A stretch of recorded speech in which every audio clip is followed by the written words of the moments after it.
ल किचनको स्ल्याब हामीले यसरी पनि बनाउन सक्छौँ है त।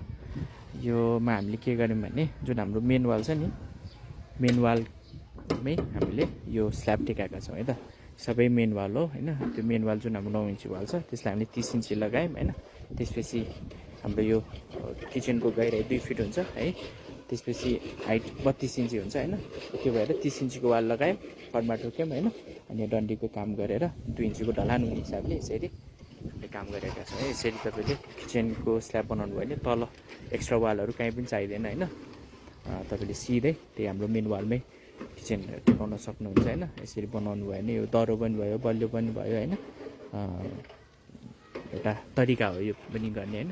र यसरी गर्दाखेरि अगाडि नै तपाईँले किचन कहाँ राख्ने हो होइन, झ्याल कतापट्टि बस्छ, फ्रिज कता बस्छ, डाइनिङ टेबल कता बस्छ, त्यति पहिले प्लान गर्नुपर्छ होइन।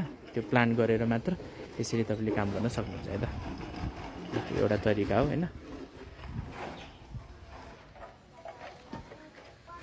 त्यो तपाईँले देखिरहनु भएको आइल्यान्ड हो है त। त्यसलाई मैले त्यो हाम्रो 2 फिटको स्ल्याबबाट 4 फिट यता तानेर है, त्यसको पनि गहिराइ 2 फिटै छ, यसरी बनाएको छु। त्यो पनि काम दिन्छ है। त्यहाँ खाना राख्दाखेरि त्यो स्ल्याबमा चाहिँ होइन खाना पकाएर राख्ने ठाउँ पनि हुन्छ।